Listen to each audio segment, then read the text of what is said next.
السلام علیکم ورحمۃ اللہ وبرکاتہ۔ اب آئیے راشٹر سہارا روز نامے کا اداریہ دیکھیں۔ یہ اداریہ دلچسپی سے خالی نہیں ہے، ضرور اسے سنیے گا۔ ایسی ترقی پر 4 حرف۔ پارلیمنٹ کا سرمائی اجلاس جاری ہے۔ حسب توقع حکمران جماعت اپنی کامیابی کے ڈھنڈورے پیٹ رہی ہے اور حسب اختلاف سے سوال کر رہی ہے کہ اگر ملک میں مہنگائی ہے، بے روزگاری ہے اور غربت ہے تو پھر بھارتیہ جنتا پارٹی کو لوگ ووٹ کیوں دے رہے ہیں؟ حالیہ ریاستی اسمبلی انتخابات میں بھارتیہ جنتا پارٹی کی کامیابی کی مثال دیتے ہوئے حکمران طبقہ حسب اختلاف کو دیوار سے لگانے میں کامیاب ہو گیا ہے۔ 2 دنوں قبل راجیہ سبھا میں ملک کی اقتصادی صورتحال پر بحث کے دوران بھی یہ منظرنامہ دیکھا گیا، جب حزب اختلاف کی تنقید کا جواب دیتے ہوئے بی جے پی کے رکن پارلیمنٹ سدھانشو ترویدی نے ہندوستان کے بڑھتے ہوئے معاشی نظام کو اپوزیشن کے لیے آئینہ قرار دیا۔ انہوں نے کہا کہ ہندوستان دنیا کی 5ویں تیزی سے ترقی کرنے والی معیشت ہے، دنیا میں اس کا ڈنکا بج رہا ہے۔ اسے رام مندر سے جوڑتے ہوئے ترویدی نے کہا کہ ملک کی آزادی کے ساتھ ہی ملک کی معیشت بھی لاک ڈاؤن کی زد میں تھی۔ جیسے ہی رام مندر تحریک شروع ہوئی، معیشت میں تبدیلی آنے لگی۔ ترویدی نے ہندوستان کے معیشی حالات پر عالمی بینک، مورگن اسٹینلی، بین الاقوامی مالیاتی فنڈ اور نوبل انعام یافتہ افراد کے تبصروں کا حوالہ دیا اور کہا کہ مہنگائی کنٹرول میں ہے اور نریندر مودی حکومت میں غربت میں کمی آئی ہے۔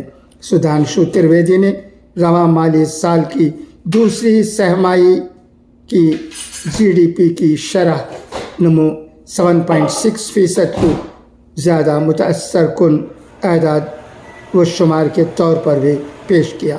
بی جے پی کے ایم پی مہیش نے بھی سدھانشو ترویدی کی ہی باتوں کا اعادہ کیا اور کہا کہ اگر معیشت کو بے روزگاری اور مہنگائی کے 2 پیمانوں پر رکھا جائے تو اس کی حالت اچھی ہے، اور اسمبلی انتخابات کے نتائج اس بات کی گواہی دیتے ہیں۔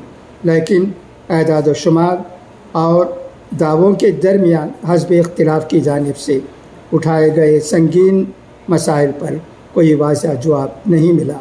نہ یہ بتایا گیا کہ گزشتہ 9 برسوں میں چاول کی قیمتوں میں 76%، گندم کی قیمت میں 59%، دودھ کی قیمت میں 61%، دالوں کی قیمت میں 120% اضافہ کیوں ہوا ہے؟ روزگار کی حالت ناگفتہ کیوں ہے؟ اجرت کی شرح انتہائی کم کیوں ہے؟ ملک کی کل آبادی کا 1/4 سے بھی زیادہ حصہ بغیر کسی روزگار کے کیوں ہے؟ مزدور 12 سے 16 گھنٹے روزانہ مشقت کرنے کے باوجود پیٹ بھر کے روٹی کیوں نہیں کھا پا رہا ہے؟ زندگی کی بنیادی ضروریات سے بھی محرومی کیوں مقدر بنی ہوئی ہے؟ مہنگائی نے زندگی گزارنے کے اخراجات میں اضافہ کیوں کر رکھا ہے؟ گھریلو بچت 50 برسوں سے سب سے کم کیوں ہو گئی ہے؟ قوت خرید میں کمی کیوں آئی ہے؟ جبری قرضوں میں اضافہ کیوں ہو رہا ہے؟ آج بھی دنیا میں غریبوں کی سب سے زیادہ تعداد ہندوستان میں کیوں ہے؟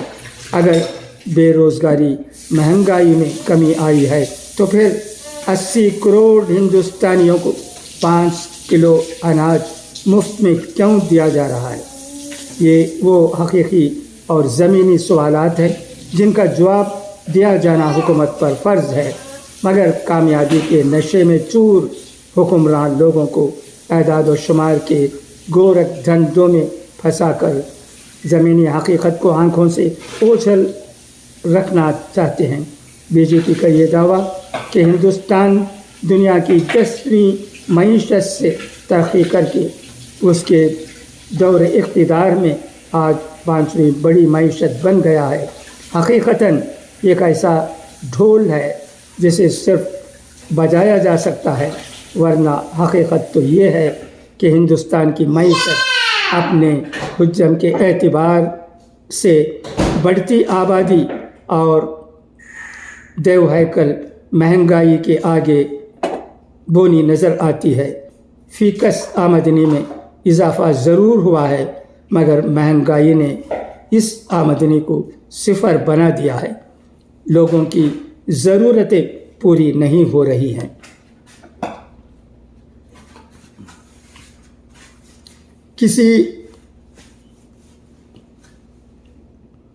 کسی ملک اور اس کے باشندوں کی ترقی کا پیمانہ شرح نمو نہیں ہوتا ہے، بلکہ ترقی مجموعی گھریلو پیداوار کی تقسیم سے حاصل ہونے والا مقسوم ہے، جس سے ہندوستان کے عام لوگ محروم ہیں۔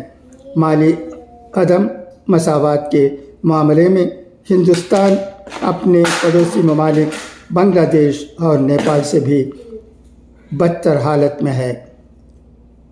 بالائی طبقے کی آمدنی میں بے تحاشا اضافہ ہو رہا ہے اور مزدوروں و محنت کشوں کی زندگی نار جہنم میں گزر رہی ہے۔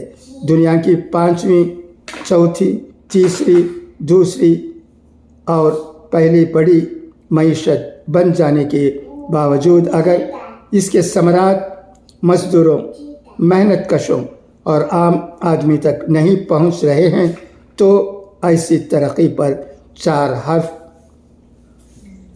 بھیجنا ہی بہتر ہے۔